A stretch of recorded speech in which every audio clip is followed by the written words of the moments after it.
Hello and welcome to the i3 lecture series hosted by the Masters in Digital Photography here at the School of Visual Arts. I'm Julie Graham.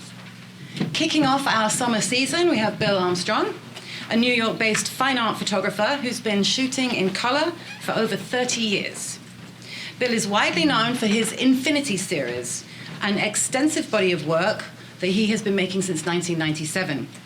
Infinity includes a range of portfolios from figurative to abstract that are made using a unique process of photographing found images with the camera's focusing ring set at infinity. Bill's resume is several pages long. His work has been in dozens of solo and group exhibitions, not least of all with his gallery here in New York, Clamp, and with Hackleberry Fine Art of London, who showed his work last month at APAD. Bill is in more than 24 important institutions' collections here and abroad, from our local Brooklyn Museum through to the Musée d'Élysée in Lausanne, Switzerland. Bill's had a ton of press coverage and is included in an abundance of publications. He's also been on the faculty as photography instructor at the International Center of Photography since 2001 and was adjunct professor of photography for 20 years here at the School of Visual Arts. You'll hear more about his process tonight, but be careful. His images are hypnotic and we are all going to fall under his spell. Watch your pockets. Well, thank you very much. And I figured out if I can turn it off. Good. Thanks for coming. I'm glad to be here. And yes, Tom was the first person I knew at SVA some 20 years ago. And I wasn't going to talk about this, but I will. I was invited to teach a course called Photo Techniques. And I thought, yeah, that's good. I'm a photographer. That'll be fine. And I came down here to teach the course. And the guy who had taught it before sat us down and told us what the course was, and I had no idea what any of it was. And Tom had gone to RIT and was an expert in all the technical stuff of photography, so he taught me how to teach the course. And I spent like 6 days a week trying to prepare for my 3-hour lecture, and it was so horrible. And I did eventually get through it, and I learned a lot, but it was really hard. So who would have known? Anyway, let's see. So yes, the hypnosis, hopefully that's worn off by now and you're not going to fall asleep. I had a show at the Southeast Museum of Photography in Daytona Beach some years ago, and I went down there to give a lecture. And when I went into the lecture hall, there was a picture on the wall of Steve McCurry, I think from behind him, and the room was just packed with people. There were people draped over the balcony, and it was like totally packed. And I said, oh, that's interesting. And then about like 7 or 8 people showed up for my lecture. So I was like, oh, well. So anyway, I'm glad to see you all here tonight, so I don't have to repeat that experience. So let's see. So what are we doing here? The Infinity series. So Julie stole some of my thunder and told you all about my process, which was what I was going to do with this slide. But so I've been doing this, now I'm saying 1999 now instead of 1997. Oh yeah, in the 30 years I've been shooting color, how about 50? Oh. Whoops. Okay, yeah, 50 years. So I've been working on this Infinity series for a long time, and I try to make a portfolio every year. And I have 24 portfolios on my website. And I'd love to show them all to you, but then we really would be hypnotized and asleep. So I will try not to do that and try to move this along reasonably quickly. So the idea is that I take an image from, a couple of images from a magazine, I cut them up and I make the background out of them, and I cut up a figure from a different magazine, and I paint it, and I put it all on a tabletop, and I make a little collage, and then I take a picture of it. And I set, on an old analog camera, there was an infinity setting for depth of field and sharpness, so I set it there, and then do the opposite. Could go really close up, so subverting the documentary expectation of photography and making this blurred image by doing the opposite of what you're supposed to do, which is generally a good idea, when you're an artist, and it probably a really bad idea a lot of the times will get you in jail. But in art, usually that will help you to get somewhere if you do the opposite of what you think you're supposed to do. So that's the way I make the images, and that's one of the reasons why it's called the Infinity series. Now, the digital cameras don't have the same setting, and as I use different formats, I wasn't always on that setting anyway, but anyway, it was the way I started, and it seemed like a good way to define the process.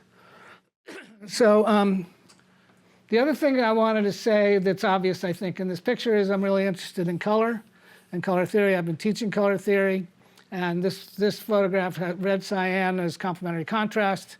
Opposite colors are harmonious and work together, and the red makes the cyan more cyan, the cyan makes the red more red, so they increase the contrast on their own, so that helps to make a more graphic, dynamic image. So I'm putting some pretty simple ideas into play in this kind of composition. And black harmonizes with everything. Red and black is one of the most powerful combinations going, so I think this is a successful, simple but successful picture. And historically, some people have bought it and put it on their wall, so I can prove my theory that way. So what else? So this is a picture from my mandala series, which is made the same way, except instead of with found images from magazines, it's made with just rings of colored paper cut up into circles, and it's very simple, but again, shooting very close up on the setting for distance. And so I feel like the infinity idea kind of fits with the blending of the colors and the way the transitions are kind of infinite, especially with chemistry in the old days on color paper. So I have an idea, there's a micro idea of some approach towards infinity, and then on the macro level, that there's maybe some cosmic pulse, and then I can think there's some reference to infinity in the other direction. And I think the sort of undefined aspect of it, may have some reference to infinity also. So again, a bunch of reasons why I think this is a good name for my project. And the ability to blend and distill colors and to make them transition this way, I think, creates meditative pieces, which have maybe some spiritual aspect. And so that's, all a good thing if it works. So the blur erases the edges of the collage, so it appears to be a seamless integrated image that you would think came from the real world, since you've been told it's a photograph. And I think that there's that moment of confusion where people think this is somehow real, but then at the same time, no, there's something weird going on, that their psyche is somewhat derailed, and you have the ability to respond in a deeper emotional or subconscious way. And David Leventhal, I think, said that very clearly, and I think I paraphrased him relatively well. So I think that's a really important idea.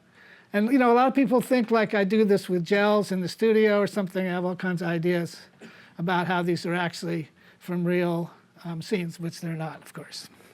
Or I might take images from art history books or from the internet more and more. And in this case, these are images from the Renaissance. And I re-envision them in a different context to give them different meanings.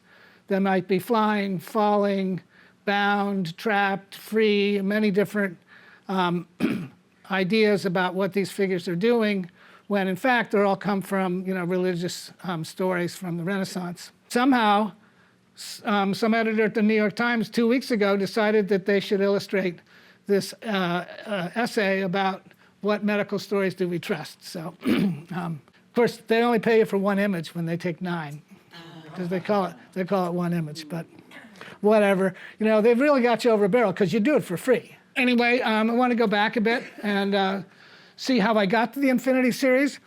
I grew up in Concord, Massachusetts, a lovely town in Massachusetts. Had a nice childhood. We lived in a neo-colonial house could have had a white picket fence. The two of the really important aspects of Concord are, one is that the Old North Bridge was the site of the first battle of the American Revolution, and I was really interested in that when I was a kid. And maybe that's where I got some idea that it made sense to challenge the rules, because there was this very heroic revolutionary thing happening right in my town that I knew all about. And at the same time, Henry David Thoreau and the American Transcendentalist movement were also based in Concord. And I was very into Thoreau when I was in high school. So I see, in retrospect that, there's some things about my upbringing which kind of makes sense as to how I ended up where I ended up with photography. In terms of influences, I read somewhere, someone asked Robert Polidori what his who his influences were, and he said, well, Bob Dylan. And I thought, because he's a photographer, it's like, what? Not Henri Cartier-Bresson. But I really like that, and I really like Bob Dylan. And he's really an inspiration because, his songs, his lyrics were just so much more interesting and sophisticated than anybody else's. It was just like so miles apart that it really it set a bar really high for any kind of, for anything. This whole happy childhood came to a very abrupt end. My mom took her own life when I was 14. And I consider this a portrait of my mom. And I became a totally different person. I was in boarding school at the time, and it was very regimented and competitive. And that was probably a good thing, because I didn't have a lot of time to think or myself. But I started hanging out with, a totally different crowd. Grew my hair, started smoking pot. It was like the late 60s. And, that was the beginning of a whole different trajectory of my life, which, well, I'll come back and explain more about that somewhat later. I didn't get a camera until I was, I think, 22. I went to South America on a trip, and I thought I should have a camera. And I liked the results. I did not take this picture, but I took one like that, and I thought it was good at the time. And, I felt I found my medium. I don't have any of those pictures. They weren't really good, but the fact that I was able to actually make a decent photograph because the technology had, it was an automatic camera, et cetera, it seemed like it got me going. So I was told that color was for commercial photography and black and white was for art. And I thought, that's kind of just weird because the world's in color and I'm gonna work in color. I learned black and white. I joined a co-op darkroom for a couple of years. I made some okay pictures, but I was pretty much interested in color. And so I just yesterday I took a little look at the history, and it turns out that the 70s really was when color photography came of age. And you can see Stephen Shore, that was really early. His show at Light Gallery, 72. Eggleston's show at MoMA in 76. Meyerowitz's Cape Light in 78. Sternfeld didn't publish American Prospects till 87. And the New Color Photography, which was the Bible of the New Color Photography of the 70s, wasn't published till 1981. So there really wasn't all that much going on with color photography well before the time that I was interested in it in the mid-70s. So the outlier is Ernst Haas, who had a show at MoMA in 1962. And I think if you Google it, you'll find that Eggleston's show was considered to be the first color photography show at MoMA, when in fact Haas had one like 10 years before. And he was really cool, and I don't know how well known he is today, but he really studied or saw so many ideas about color photography that were pretty abstract and cool. And so I was interested in his work.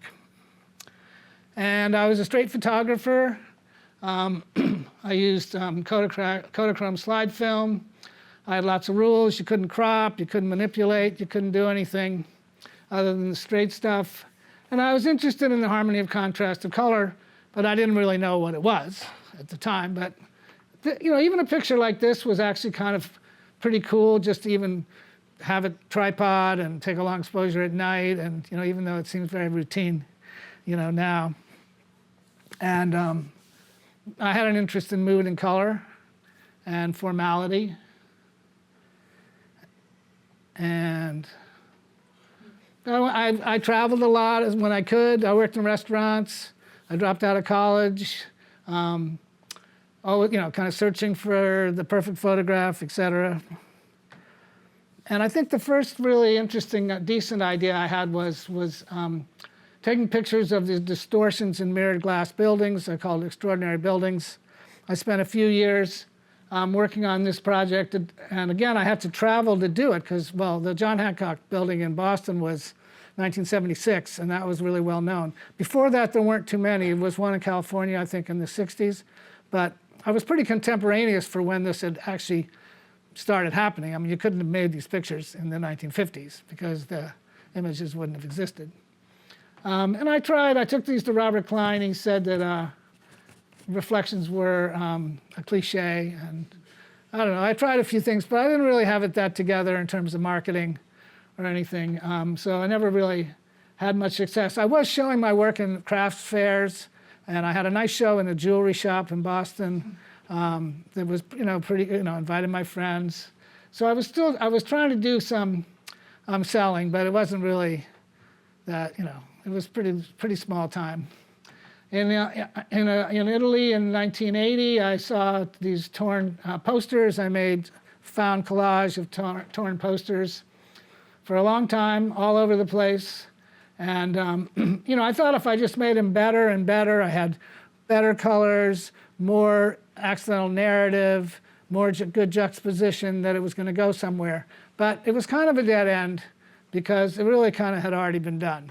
Although, in a way, I kind of think I did it better, but I don't think that was good enough.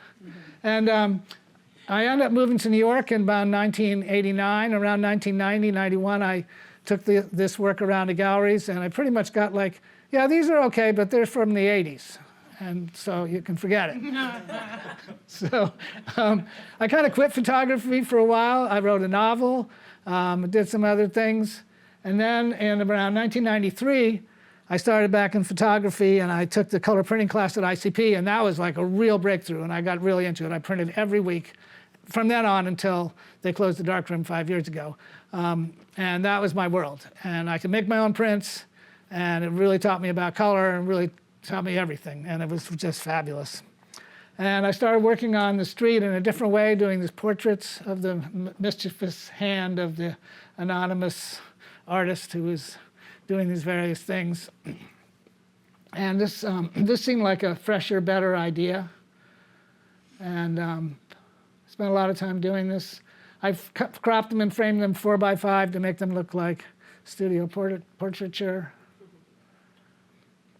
And I had a show at the Uma Gallery, which was Uma Reddy, was a tailor. He made beautiful custom suits for people on Wall Street, and he had this fabulous place on 57th Street, and he put his suits away in the closet and turned the place into a photography gallery. And I had a big show there, and I got a really lovely little review in the Village Voice by Vince Aletti, and it was like a sip of ambrosia. Like I was like unbelievable to me. That was just fantastic. And at the same time, I was doing these found diptychs were hidden in plain sight with just two posters that happened to be next to each other, which is kind of incredible, really, I must say. A lot of voyeurism. This one's really out there. And I noticed at the time that some of the posters were getting blurred. This is around 95, 96. And that year I took the advanced printing class at ICP with Linda Hackett, and she sent us to MoMA and said to go see this Uta Barth show. And Uta Barth had these blurred images, which I didn't really even like them that much. But one day walking on the street, I saw a poster, and I spun my focusing ring, and this is the way it looked, and I thought, wow, that was really cool. And that was it. The rest was history. I never focused my camera again, except for perhaps to take iPhone photographs of my daughter, who's sitting right here. So I did this on the street for a while, and then I thought, well, I'm not following my rules anymore because I'm blurring these images. I'm manipulating them, and they're not straight photography. So why struggle going all over town looking for an image that's worth blurring when I could collect magazines and have thousands of images to choose from? So I started collecting, still on the street collecting magazines from the trash, but now using them at home and just shooting close-ups of fashion magazines. And I did this for a year or so. And then in about 1999, which is why I say this is when the Infinity series really started, I decided, like, well, now that I'm collecting his magazines, why not cut them up and collage them? There's nothing to keep me from doing that. Then I can make creative images on my own, and that was the trajectory that I've continued on ever since. So I think that when you, Photoshop was coming along around this time, and even though I wasn't using it at all, I thought that the whole idea of truth in photography was kind of becoming thrown out in a way. People were not really saying it was that important anymore, or there was a lot of different things going on because of the powers of Photoshop. So I think that kind of helped me to see that it made sense to do something that was not straight photography, that was more, making it up on my own. So I think that when you have a blurred figure that has no features, it becomes an archetype or a symbol, and that maybe we can identify with it more because of that fact that there's no features which identify it as somebody else. So like if we have a picture of Bob Smith, it doesn't necessarily feel lonely because it's just Bob Smith. But you have a picture of some human form, but there's very little information, and they're alone in a field of color. There may be you may identify a sense of isolation or loneliness in a different way than you were if it was an identifiable person that you obviously was not you. So I feel that that's sort of at the core of the idea of these early figurative pictures, that I was able to make something that people can identify with and have some emotional response to, because it's a universal hue. And after my mom died, and the experiences that I went through, and I survived, I had friends and everything, but I was really alone. I mean, I did not have other people around me who had the same kind of experience that I'd had. And so I feel like that these lonely figures are kind of a personal history as well. And all of my work, I think, as we go through it, we'll see, has elements of personal history. Also, I've found in my adulthood that my memory of my mother in my childhood seems like it's quite blocked, and I don't have as many memories as most people. There's some trauma blockage, and I actually spent like a year with a psychiatrist trying to unlock memories of childhood and had very little success. So I've now come to accept that my memory is kind of different. But it also does seem that the blur becomes a sort of a metaphor for my personal history in that sense too. So a lot of these things I only came to see many years later, after I'd already been using the blur for whatever reason I started using it. So meaning and blur. Faced with a clear image, we are always tempted to see just what it is, but when faced with a blurry image, we tend to wonder just as much what happened before or what will happen after. The blurred image has much more power to set our imagination in motion. Serge Tisserot, yeah, I like this guy. He's a French psychiatrist who's written a lot about blur and organized a show at Arles about blur, which apparently was a real critical failure. But blur is rich. It's about the idea it's about expressing feelings and emotions, not about expressing objective reality, is so simple. But it's really pretty great to say, yeah, well, of course. Like, that's the whole thing. It's like, well, don't tell me I can't, I'm not good at representing objective reality. That's not what I'm trying to do. So, and there's a lot of different ways that blur can express feelings or ideas: memories and dreams, uncertainty, mortality, parallel world, or bokeh, the Japanese word for soft, for tender. And then motion blur, where the camera's moving or the subject's moving, may refer to time, or time passing, or history. And then loss, loneliness, mystery. And these are just things I wrote down today, but there's a lot, I guess there's a lot more. So the nicest thing anyone ever said to me was this man, Warren Padula, who's a pretty great photographer, and he said I was taking pictures of the human soul. So there, that was great, whatever that might mean.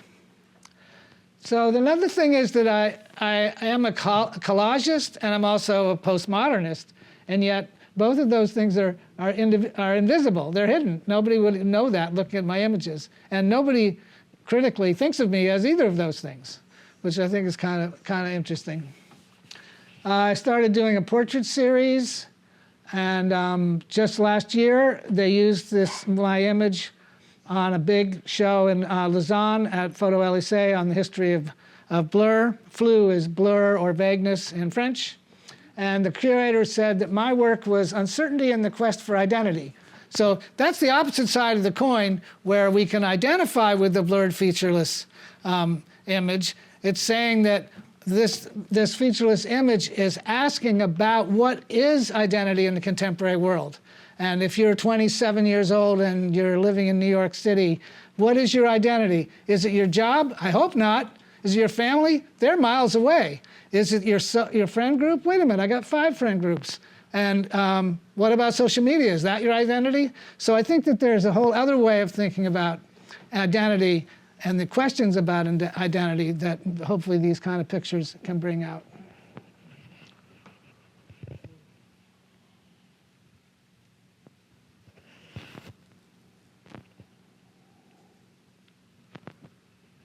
So the mandala series, which I showed one before, are these simple cut circles that I hope refer to Buddhist mandalas, represent a map of the cosmos or the wheel of life. And I've made a lot of these over the years. These are all pretty early ones. Whoops.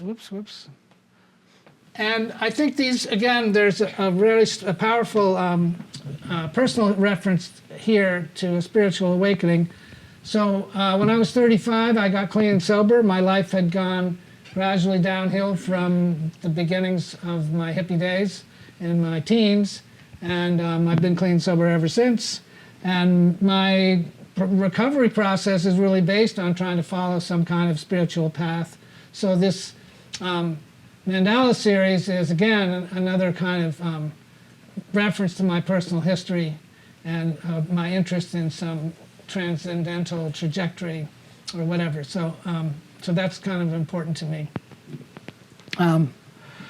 So I had a really nice show of these in the Philadelphia Museum of Art in 2008. That was and always will be the best show I ever had, probably. That was really great. And and then I have a story. So then I made a catalog, and they allowed me to say it was about the show at the Philadelphia Museum of Art, even though they didn't make the catalog, which was really sweet of them. And so I had this book, and I thought I should do something with this. So I put it on the desk of Lyle Rexer, who was down the hall from me at SVA, and he put it in his book, The Edge of Vision, and then DAP, the distributors, chose my image for the cover. So I ended up getting on the cover of this really important history of abstract photography. So I said, I have to do something with this. So I went to London because I had a friend I could stay with, and I really pounded the pavement, and I got representation with the Hackleberry Fine Art in London by using this book as my calling card. So that was a really good idea. And for those of you who might ever be doing this someday, try to do it somewhere else other than New York, because you'll never can do it in New York. You can't walk in off the street, but you can still try it in other places. So anyway, that worked out. So that's like the kind of slow, long process of getting somewhere, in the art world, as an example, where were many steps. I did a series of Buddhas, which kind of parallel the mandala series. I think there's an aura around the images, and it was supposed to be an emanation around the Buddha. And I think the soft luminosity kind of really fits our ideas of the Buddha. So I think this is a pretty successful, pretty good idea. 2005 Apparition. These are made from Roman sculpture, from Roman heads. And I think of these as like a warning by the ghosts of Rome coming back to tell us, like, hey, remember what happened to us? And at the same time, I was about halfway through when I realized I was making ghosts of old men, and my father had just died like 3 months before. But I hadn't set out to do that on purpose. So I thought that was really good, because it felt really, really real and deep. There was a subconscious motivation which led me to do this that I didn't even know was happening. So I thought that was, I think that was a good thing.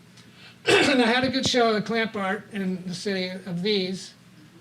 And it was received pretty well critically. I got a bunch of articles, but I didn't sell a lot of these because they're too scary. And And that's a really sad thing. This is like an art gallery in Chelsea, and they can't sell an image like this because it's too scary. I mean, come on, give me a break. But it's really true. You really, unless you're really famous already, it's really hard to sell things if they're not really beautiful. And that's something, unfortunately, that you have to keep in mind. And at the same time, you can't be seen as decorative. That's a death knell. No one will ever talk to you if you're deaf. So there's a lot of conundrums and difficulties in navigating the art world. So back to the Renaissance images, which I already showed you in the thing in the Times. So this series has really had a lot of legs, and as we will see in a minute. So in 1915, I was invited to do a project in the Vatican museums because I'd had a show of the Renaissance work in a gallery in Milan, and the wife of the gallery owner was one of the curators at the Vatican, and she knew my work and she knew it would fit their project. So that was like totally a random piece of luck. And I was designated to use the Sistine Chapel. I had Sistine Chapel to myself for 3 nights, which I mean, that'll always be the high point of my life. And the real moment was on the 3rd night. We stayed late and it was getting dark because I had an assistant. And my assistant, I said, it's getting kind of dark in here.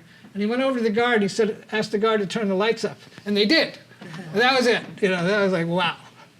So this turned out to be a show in the Royal Palace in Milan, and they did the show in black with spotlights on the images, and it just made my work look so good.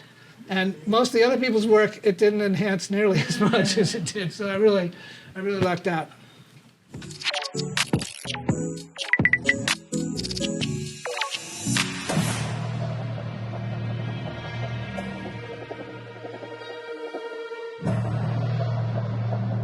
Entrare nella Cappella Sistina, da soli. È l'emozione concessa a Bill Armstrong, celebre fotografo americano.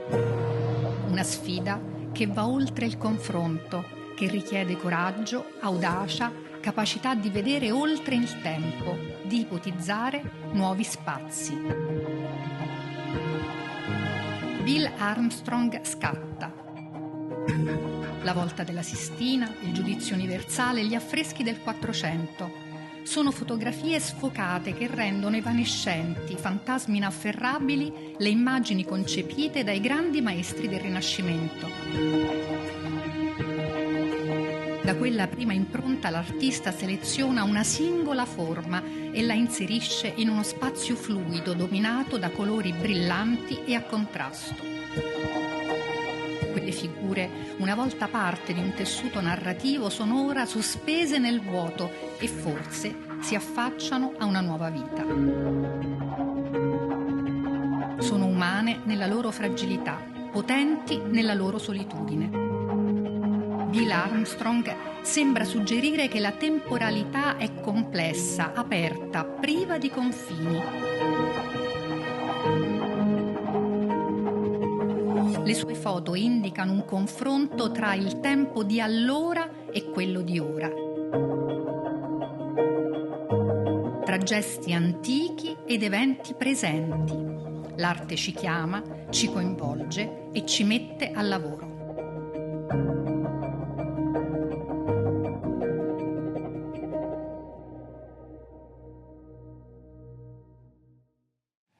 So now this series is a permanent installation in the Vatican Museum, and that doorway is the stairway that's just Sistine Chapel. So that's like unbelievably crazy. And then I just was invited by the Palau del Palace of Music in Barcelona to illustrate their program, which is a 200-page book, and they had about 40 images from the Renaissance series for that.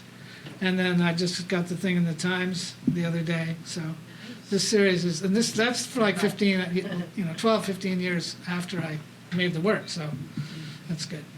So I knew I was hoping I'd do this in 45 minutes, but I'm way off here. So I'm going to really blast through these Renaissance portraits. 20 minutes. I got 20 minutes? Yeah. You guys all good for 20 minutes? Yeah. So these are different because I just took the painting and made an image of it out of focus. I didn't, it's not like a collage or a manipulation. And then this is a weird series, Emoti. These are erotic engravings made in the Renaissance. I think they're the only erotic imagery from the Renaissance that's known. And there's a long story about how they disappeared and then were refound and stuff. It's called The Ways, Emoti.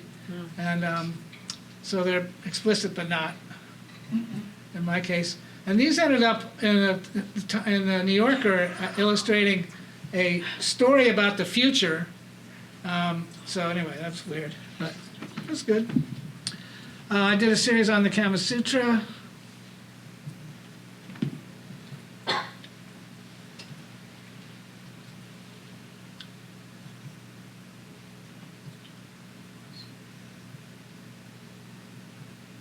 And then the film noir series.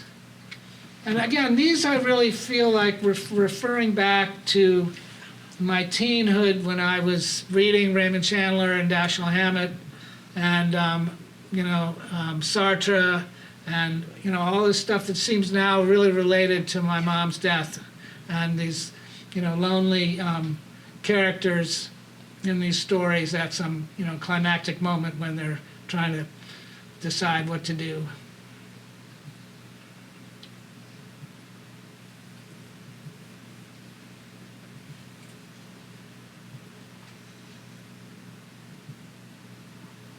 I like this one a lot. I feel like, for me, this is like someone arrives in New York City at Port Authority and gets off the bus and it's like, now what?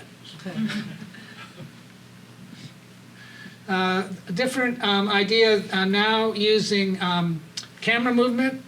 I'm shooting some from books of Italian villas, and I'm moving the camera and shaking it and doing a long exposure. So it's a different kind of blur, and I think it works well. And then I am inserting the figure. The figure's not in the originals. Excuse me.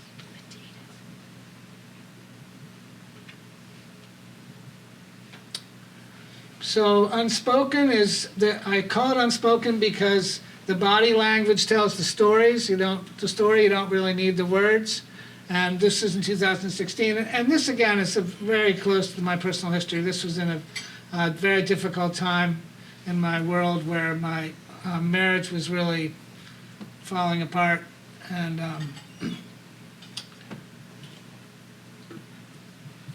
I feel like this really kind of expressed that sense of separateness of two people together but not.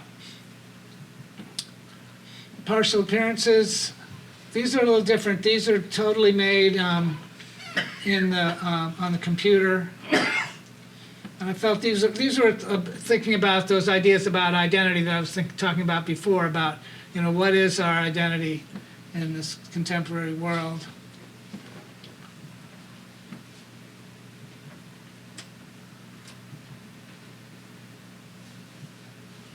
And then just last year, I did a series revisiting the two figures, except now they're more together and looking at each other, and they're more engaged. And in fact, I'm in a new relationship, which is a lot different than the one I was in before.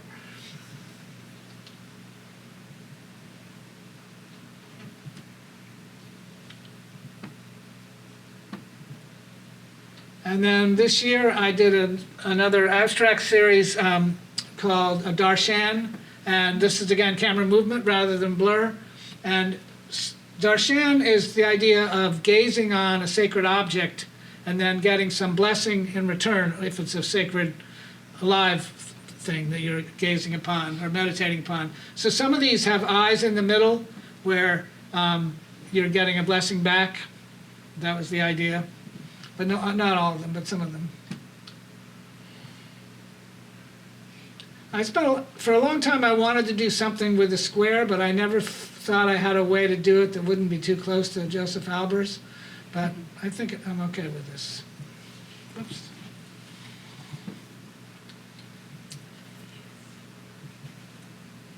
then quite a few years ago now, but it seems recent to me, I did a thing called Falling in History where I took figures. This is De Chirico, an uncharacteristic De Chirico, Fall of Phaeton. And Phaeton was a guy like Icarus who did the wrong thing and ended up falling out of the sky.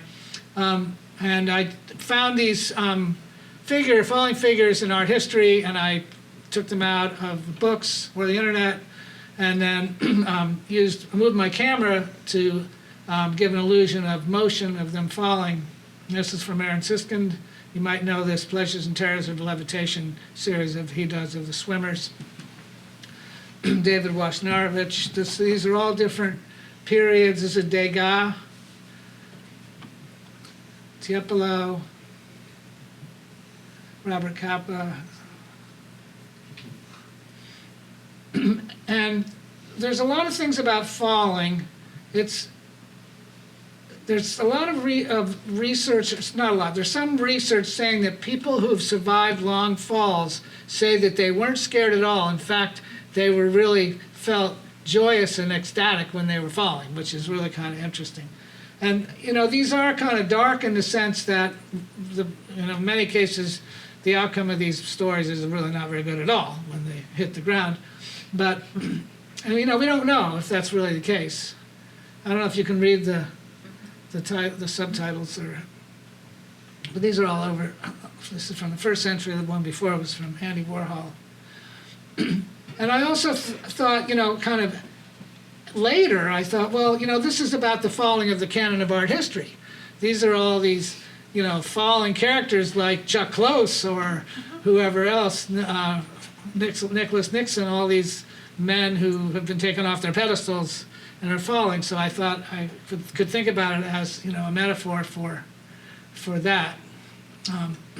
And maybe it's about mortality, and maybe I'm getting old, and that's a reasonable thing for me to think about. And at the end of, I did an interview recently, and about this, and I had heard the Sidney Bechet thing on NPR, how he had been really popular traditional jazz player.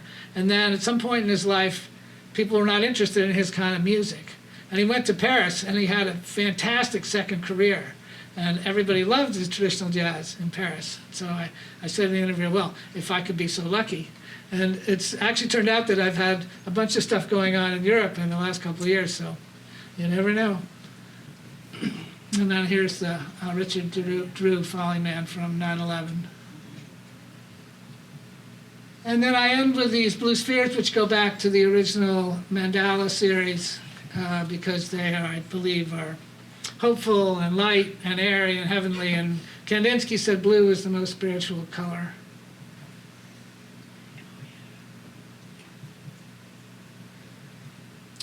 And I had one of these at APAD, which actually this year, and this is with a friend of mine from way back, Nikki Vreeland, is now an abbot of a monastery in India, so that's good.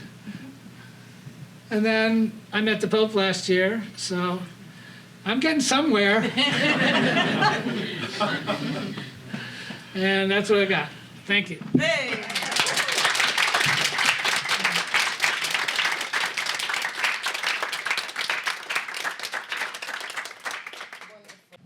Hi. This is really, really beautiful work. Yeah, it's just for the recordings. We still need you to speak up. Okay.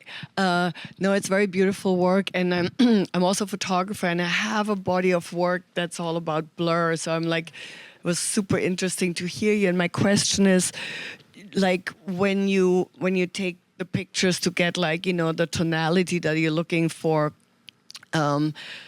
Because I find, whether how you set the camera on what ISO and, just sort of to get the soft gradations, the beautiful gradations. Do you have you started with film, but do you have a certain formula, or is it you just know what you're doing, or you experiment with that as well? Well, yes, the first, up until, I stayed in film for a long time because the digital printing process I didn't think was satisfactory, because of banding and posterization, that the colors would separate in the blur. And but recently now there have been a lot of changes, and the digital processes are a lot more sophisticated, and now I feel I can print pretty well. I often shoot things in focus and then use Photoshop blur, I'll admit. So it's a combination. But I don't think there's any there's no real trick. It's just to try different things and see what works for you. I would think that if you, the book, there's a catalog for the show on the history of blur called Flu, and it's in French, but you can use Google Translate if you don't speak French. And it's got a lot of writing about blur. That's where I learned a lot from that. So you might be interested in that. Thank you. Yeah, no, I was just curious if you have any preference but yeah, so that explains it. Thank you very much. Well, I did I don't have a copy of it. I did a book on quarantine about portraits of people who'd suffered from pandemics over history. And I did it from images off the internet, and most of them were like 1 megabyte. And I made 30, 40 prints out of them, and they look fine. So that's another wonderful thing, is that you can get away with murder. Thank you.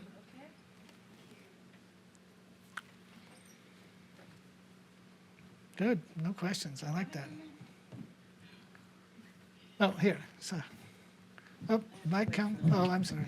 Hi, Hey, Bill. Hi, Bill. Since I'm a friend of yours, I know something about your background, but I certainly learned a lot by listening to this. Probably too much. Maybe, but we're still friends. Yeah. So one of the things I didn't realize the resonance from your emotional life with a lot of your images. So I knew some of that, but I was interested to learn more. And I was curious if you have a current body of work you're working on that you haven't discovered the resonance for yet. So right now I'm working on a monograph of basically this slideshow. I'm trying to put together a book of all of my work. And so that's what I'm doing now. I was working on a project about swimmers recently, and I like swimming. So that would have to be the only answer I've got right now. I am working on something about swimmers, and I've been doing a lot of swimming, so it's all personal. Is that good enough? Sure. Well, You want to have another go? not really. I just wanted to say something about being underwater, but I don't know what to say about that. He's a famous punster, so be careful. All right. Yes, Mariana.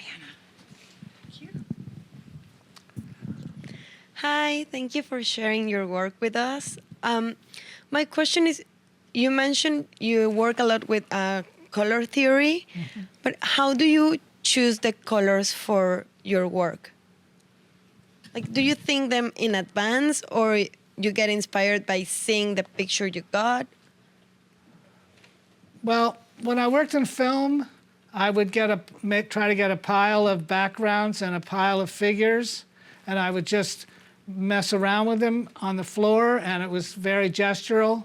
And then I would get something, and I'd take a picture, and that, that's the way you work with film. You have to do it immediately, and I'd shoot like 10 rolls, and and then the next week I'd go to do it, and I look at the same pile of colors and think those are really boring, and I do something totally different. So there was a gestural aspect to it that's a little different, working digitally, where you see what you've got, but it's not. It's like I know the rules of color theory, of color principles, contrast and harmony, et cetera. So I'll use them until I feel like breaking them, kind of thing, So whenever you can come up with something that looks a little different, that's good. But it's pretty loose, and pretty provisional, that, just trying different things and seeing what happens. Going along with Mariana's question, what is, like, whenever you're, like, between all the colors combination that you have used from all the different projects, what is your favorite color combo? And, like, do you normally like to go with, like, similar color palette or, like, completely opposite? Which one do you more prefer? Well, Wolf Kahn said the purple and green have a special relationship. and I'd have to go with that. Like a purple tulip on a green stem, I'm down with that. I find I'm more interested in some more subtler colors nowadays, and more which has not really appeared in my work.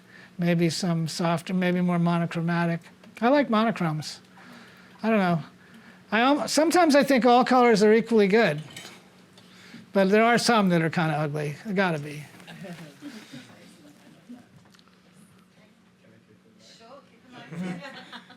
So I have the question about your blur type. So I saw a lot of your work is kind of like the circle shapes of the blur. Have you tried to use like the path blur or another blur to create the different arts? Have I tried to use what? Like the path blur and the Gauss blur. It's like kind of like. Oh, Yeah. no, not really. Motion blur and Gaussian blur are the only ones I've used. This is the night for moderately odd questions. You've been at this for a long time now. Do you feel like you've gotten any better at it? And if you do you still like the first ones as much as the new ones? Or, No, the best ones are always the first ones. That's when you have all the choice of what, you're free to do whatever you want. After you've made a lot of things, then it's really hard to find new ones that are as good as the ones you already made, because you made all the easy good ones. because I feel like you've gotten better at it. I don't know Oh, why, okay. but the ones towards the end kind of like, maybe I just got used to looking at them while I was watching this. I mean, I think that could happen too, because you might even think like, why am I looking at these blurry pictures? And then after a while, you don't even notice that they're blurred anymore. How long do you spend looking at one of these? You mean well, they're on the monitor for a long time when I'm working trying to get the files right. That's when I see them for a long time. Do you put them up and come back to them and look at them? Oh yeah, sure. And it color printing's a crazy thing. You get it perfect, and then you come back the next day and you go like, why did I think that was right? Thank you.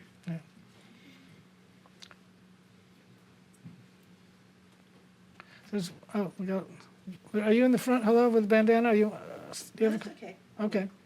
I have more of a comment than a question, but I wanted to say I really appreciate the fact that you mentioned the work that didn't sell or that didn't work. Mm-hmm. I don't think I've ever heard anybody say that before, but it actually gives me hope to know that it doesn't have to be a straight line, that you can have some failures or whatever, but lessons learned. Well, these weren't a failure, but I think what's really good is to have a range of work that's more, maybe deeper and darker and less saleable, and work that's, softer and more beautiful and is more saleable. I think if you can do both, that's good, if you have a range. And last comment, you also made me regret deleting all the fuzzy photos I've ever taken. That's the biggest laugh we've gotten tonight. Thank you. Hello, I was interested in knowing, you kind of made it clear that you're kind of defying a lot of the rules that were imposed, and in a way you've found your own language within this blurred world. And I was wondering what your biggest challenge was to make it valued in the art world as a photo, because it is defying the classical rules. Does that make sense? Yeah.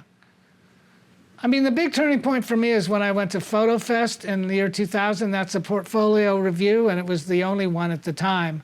And you go to Houston, and you meet with all these curators and editors and gallery owners, and you have appointments with them, and you show your portfolio over and over again, so you really get your patter down.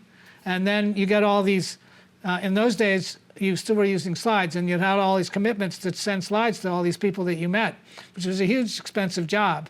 So that really, like I believed that I wasn't good at marketing. I believed marketing was like a gift that people had or didn't have. They could sell, they were good salesmen or they weren't. And I was definitely not a good salesman. So that's where I really learned to marketing my work was just work. It was hard work. You just had to sit down and you had to do it, and you had to be bold. And so I don't know if that's answering the question. So the marketing was the challenge. That was the challenge, yeah. And I pounded the pavement a lot. In APAD, I went to all the APAD galleries, and I went to Yancey Richardson, Julie Saul, Bonnie Ben-Ruby every year, over and over again. They never wanted my work, you know. I just couldn't break through that glass ceiling. And then I got this guy named Bill Floyd to represent me. He was a private dealer, and he's the one who had the work on the wall that Bill Hunt saw and introduced me to William Ewing, who was a curator at Musée d'Orsay, and I got in a big traveling show in Switzerland through him. I mean, there's just long stories about how over the years, one connection leads to another. Oh, thank you for that But answer. it's a lot, Yes. you know, and the other thing, referring to the not selling, is like I was going to ask Julie if I should talk about this, is that, you know, this is an expensive sport. It's not yachting, but, you know, it's like if you don't have a family support, a trust fund, or a spouse with a job, or some other means of making money, this is never going to work. Because as Bill Hunt once told me, you cannot possibly make a living as a fine art photographer. It's impossible. And it's not impossible over some time period, but over a lifetime, it's really very hard to keep it going. Because when you're emerging, everyone wants your work because it's, you know, they want to get in on the new thing. But then after you're not emerging anymore, it's like, well, unless you're dead, you're not selling it. So. I love your work. Oh, thank you. And one of the things that I love about your work is it allows me as a viewer to put myself into the work and to interpret it in whatever way I'm feeling at the moment. And that's not a usual thing that happens with photography. So I really appreciate that in your work. Well, thanks. I agree. Any more questions or comments, Mr. Armstrong? Yep. I think I'm okay with It's for the recording. Oh, great. Thank you. You're on tape, girl. Hello? Hi. Okay. I really like the presentation, and I love the concept of the blurriness maybe being a way, without realizing it, that you were not able, some of the memories or some of aspects of your life might have been too painful to see clearly. And the falling was interesting, that people sometimes feel, it's hard to believe, but that feel a bit relieved when they're falling. Also, but I wanted to ask this question. Do you ever, like if you're walking like on the beach or the road or just anywhere at any time of day, do you ever see like, not so much in the collage, I love the collages, but do you ever see an image, maybe a person or just an object or something that you would want to, I think maybe you said you started that way, that you would want to blur and then just take the picture of that and think, oh, I really want to get a blurred picture of that? I've never made a blurred picture of anything in the real world. And, you know, it's funny, Susan Sontag said at one point that all photographs had been taken. And as apocryphal as that statement was, I believed that. I thought, like, okay, they're all taken. I have to only use photographs that had already been taken. But of course, that wasn't true. Many good photographs were made after she said that. But no, I never do anything in the real world. Great. All right, last orders, anyone? All right, let's thank Mr. Armstrong. Well, thanks. Thank you so much. Thank you. Fabulous. Good. Thank you.